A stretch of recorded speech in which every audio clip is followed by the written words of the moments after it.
उत्तर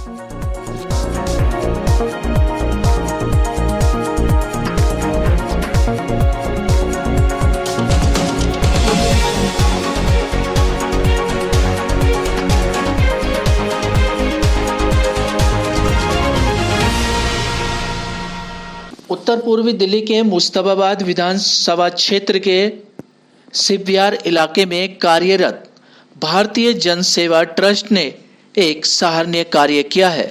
संस्था ने एक गरीब, बेसहारा और विकलांग परिवार की मदद की है। संस्था ने विकलांग परिवार को 2 महीने का राशन और गैस भरने के लिए 1100 रुपए की आर्थिक मदद की है। विकलांग परिवार की मुखिया माया देवी ने बताया कि मेरा पति व बेटी दोनों शारीरिक तौर से विकलांग है। लॉकडाउन के चलते घरों में काम धंधा बंद हो गया था। ऐसे में घर चलाना मुश्किल हो गया। जब तक सरकार खाने की सुविधा देती रही तब तक खाना मिलता रहा। लॉकडाउन के बाद घरों में भी काम नहीं मिल पा रहा था। ऐसे में भूखे मरने की नौबत आ गई। भारतीय जन सेवा ट्रस्ट ने आगे बढ़कर परिवार की जो आर्थिक मदद की, उसके लिए हम संस्था का आभार व्यक्त करते हैं। अच्छा, इन लोगों को आपके पड़ोसी हैं, क्या परेशानी हो रही थी? इन लोगों को परेशानी ये है सर जी, खाने पीने को दिक्कत हो रही है, मतलब पैसे कौड़ी को। और ये हमारे लोग के पास गए, बोले आप लोग करते हो ये काम तो मेरा कुछ काम करवा दो और सहायता दिलवा दो। तो हमने कहा ठीक है बहन, तुम्हारे मतलब नहीं हो रहा, मतलब तो खाने पीने को तो हम करवा देते हैं। तो आप बुलाया आपको और बताया सब चीज़ दिक्कत को, और खाने पीने के लिए भी जो था हमारे पास। संस्था ये वो संस्था ने मदद करी इन लोगों को? संस्था क्या सहायता दी आप लोग? इन लोगों ने क्या सहायता दी? सब चीज़ लाए खाने पीने के लिए। 1-2 महीने के लिए मतलब पैसे दिए और सामान दिया लाए के। भारतीय जन सेवा ट्रस्ट के अध्यक्ष गौतम देवल का कहना था कि संस्था लगातार लॉकडाउन से गरीब, बेसहारा लोगों की भरपूर मदद करती आ रही है। संस्था को स्थानीय लोगों द्वारा सूचना मिली थी कि गरीब विकलांग परिवार बदहाल स्थिति में है। संस्था ने तुरंत मदद पहुंचाई। साथ ही संस्था के अध्यक्ष गौतम देवल ने दिल्ली सरकार पर भी जमकर निशाना साधा। गौतम देवल का कहना था कि दिल्ली सरकार ग्राउंड लेवल पर कार्य नहीं कर रही है। यदि सरकार ग्राउंड लेवल पर कार्य करती तो इस तरह विकलांग परिवार यूं बदहाल स्थिति में न होता। गौतम जी, बात करें जाए, ये कौन सा इलाका लगता है? शिवविहार का एरिया है। अच्छा गौतम जी, शिवविहार का इलाका लगता है। कौन सी संस्था चलाते हैं सर? भारतीय जन सेवा ट्रस्ट है हमारी संस्था। अच्छा, एक परिवार है जो नॉलेज में आया था, काफी विकलांग है, पूरा परिवार विकलांग है। सरकार की तरफ से कोई मदद नहीं मिल पाई इस परिवार को। आज आप इस परिवार को तलाश करते हुए यहाँ आए हैं, क्या कहना चाहेंगे? क्या मदद इन लोगों की करी है? इनको सबसे पहले राशन, जो जिसमें आटा 10 किलो, चावल, चीनी, चाय की पत्ती, तमाम मसाले, दालें 2 प्रकार की और तेल वगैरह सारी चीज़ें दी हैं, और कुछ नगद सहायता भी पहुंचाई है जैसा हमसे हो सका। ऊपर वाला जैसा करवाता है सबके लिए।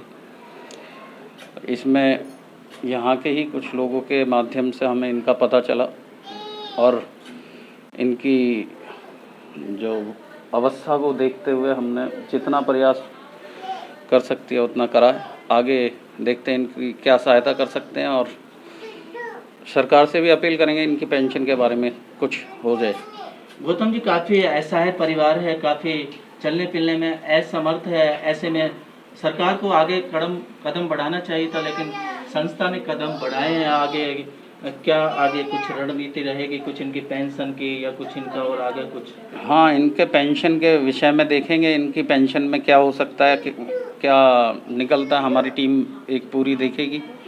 हमारी टीम सारी जो है इनसे आकर मिलेगी, इनके पेपर वगैरह चेक करेगी और क्या निष्कर्ष आता है, क्या पेंशन किस कारणवश नहीं बनी और बन सकती है तो क्या कैसे बनेगी, ये सारी मेरी टीम देखेगी। सरकार लगातार गरीब बेसहारा लोगों की मदद कर रही है, लेकिन सरकार ऐसे लोगों के साथ नहीं पहुंच पा रही जो पूर्ण रूप से सक्षम नहीं है चलने फिरने में। कुछ विकलांग व्यक्ति हैं, ऐसे लोगों तक सरकार का जो है वो राशन पानी नहीं पहुंच पा रहा है। कुछ अपील करना चाहेंगे सरकार के लिए? इस विषय में सरकार तक जो है, सरकार के जितने भी कार्यकर्ता हैं, पार्टी जो भी पार्टी है, दिल्ली सरकार में।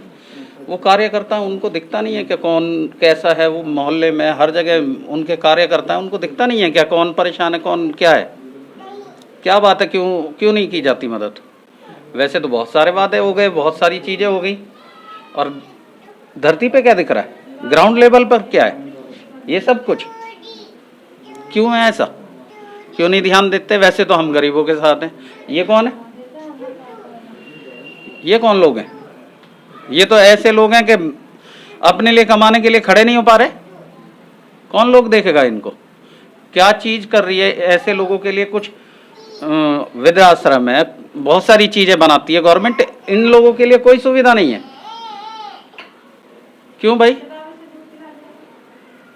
इन लोगों के लिए भी तो चाहिए। अगर इनके कहे अनुसार इनका जो है पेंशन नहीं बन रही, 3-4 साल से जा रहे हैं, कहाँ है इनके कार्यकर्ता, क्यों नहीं करते काम। सर हाजी जी तो मिलना ही पसंद नहीं करते, कई बार हाजी जी के यहाँ गए। वो नेताजी बन गए ना, अब नेता किससे मिलेगा, समाज सेवी तो मिल लेता है, लेकिन नेता किससे मिलेगा। नेताजी है भाई, नेताजी कहीं भी कुछ भी कर सकते हैं। वो वीआईपी जोन आ गया उनका, सारे सरकारी अधिकारी हों या आपका पॉलिटिशियन हो, सारे वीआईपी में। हमारे देश में वीआईपी जोन है उनका। ये है कि सर हम चारों तरफ से लाचार हो चुके हैं, तो मदद मांगी है आप लोगों से, और शायद हमें मदद आज बहुत अच्छी भी मिल गई। आगे हम ये चाहते हैं कि जो सी संस्था है आपकी भारतीय संस्था जो भी है आपकी, मैं तो कहती अगर हम जैसे भाई बहनों की आप लोग मदद करेंगे ना, तो बहुत से लोग ऐसे हैं जो आप लोगों को दिन रात दुआ भी देंगे और 2 टाइम की रोटी सुख से खाएंगे और उनके बच्चे सुख से जिएंगे। अच्छा, 3-4 महीने हो गए हैं लॉकडाउन को चलते हुए, सरकार की तरफ से कुछ मदद आप लोगों को बस वही खाना मिलता था जो हम स्कूल से लाते थे जी। और कुछ नहीं मिला है हमें, कुछ भी नहीं मिला है। पेंशन नहीं बन पाई, क्या नहीं कारण है? पेंशन, ये कोई कहता है उम्र नहीं है, कोई कहता है विकलांग नहीं है। बताओ सर जी, ये सबसे ज़्यादा लाचारी है। इन्हें मैं ढो रही हूँ, 13 साल से मैं अपने पति को ढो रही हूँ। अब तक मैंने चौका बर्तन किया, राखी मोती माला बना बना के मैं गुजारा कर रही थी। क्यों, मेरा छोटा भाई ने मुझे कमरा दे रखा था। अब ये सोमवार को यहाँ से खाली करके चला जाएगा। अब बताओ मैं कहाँ सामान लेके बच्चों को लेके रहूँगी, काम करूँगी, किराया कहाँ से दूंगी, मेरी समझ में कुछ नहीं आ रहा था सर। अच्छा, आप फिर मुझे हैं और कौन कौन इसमें विकलांग हैं आप? मेरा पति और मेरी बेटी दोनों लाचार हैं। अच्छा, यदि बात करी जाए मोहल्ले पड़ोस से भी कुछ सहायता आप लोगों को किसी ने दी? नहीं, किसी ने भी नहीं। हम भूखे बैठे रहे, किसी ने भी नहीं दिए। लेकिन ये बीच में जो घर है ना, इन सर जी ने, इन लोगों ने मेरी बहुत मदद करी है। अच्छा, कैसे गुजारा चल रहा है 2-3 गुजारा ऐसे चल रहा है, देखो 3 महीने तो खाना मिला यहाँ से, स्कूलों से लाए हम हैं। नीचे भाभी रहते हैं, इनको थोड़ा सामान मिला, इन्होंने मुझे चावल भी दिया, आटा भी दिया, रोज साग सब्जी एक कटोरी मुझे दे जाती, जिसमें हम तीनों जने खा के अपना टाइम काट रहे हैं। बिल्कुल टाइम काट रहे। अभी भी आपको यकीन नहीं होगा, सुबह में 4-5 रोटी बना के लाई चूल्हे पे, सब्जी वो दे के गई है जब हम खा के ही बैठे थे। अच्छा, आप कहीं काम करना चाहती है, काम क्या मिल रहा है आपको? नहीं, फिलहाल कोई नहीं मिल रहा। मैं चौका बर्तन करती थी, 900 रुपये महीना कमा रही थी, मेरा चल रहा था, बच्चे का दूध चीनी का खर्चा चल रहा था। ये लॉकडाउन में कोई घर में नहीं घुसने दे रहा सर जी। अच्छा, ये यहाँ तक कि विकलांग परिवार के पेंशन भी नहीं बंधी है। विकलांग परिवार लगातार 4 सालों से स्थानीय विधायक के चक्कर काट काट कर थक गया, लेकिन विकलांग परिवार की पेंशन नहीं बंधी। अब विकलांग परिवार ने भारतीय जन सेवा ट्रस्ट से अनुरोध किया है कि वो उनकी पेंशन बनाए ताकि वे अपना परिवार चला सके। बहरहाल अब देखना होगा कि संस्था किस तरीके से विकलांग परिवार की पेंशन बनाने का कार्य करती है। सिटी न्यूज दिल्ली संवाददाता रविंदर कुमार की रिपोर्ट। वैद्य बाबूराम वर्मा, 15 सालों का इलाज का भरोसा।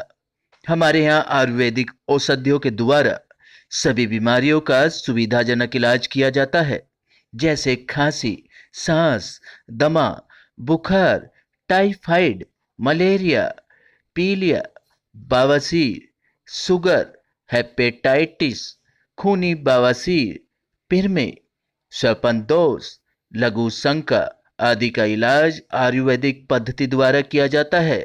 इसके अलावा सभी बीमारियों की जांच भी तसल्ली बख्श की जाती है, जैसे अल्ट्रासाउंड, एक्सरे, ईसीजी, रक्त, मलमूत्र, वीर्य की जांच इत्यादि। हमारे यहाँ दिल्ली सरकार द्वारा टीकाकरण, टीबी का इलाज व जांच मुफ्त की जाती है। हमारा पता है वैद बाबूराम वर्मा, चैरिटेबल सोसाइटी, 329 गली number 9, Mandoli extension, near Nand Nagri bus depot के सामने, दिल्ली 93। आप हमारे नंबरों पर भी संपर्क कर सकते हैं। हमारे फ़ोन नंबर हैं 9213329205, 9211478312, 9910418312। आप हमारे चैनल पर भी दिए गए नंबरों पर भी संपर्क कर सकते हैं। हमारा फ़ोन नंबर है 8506973234।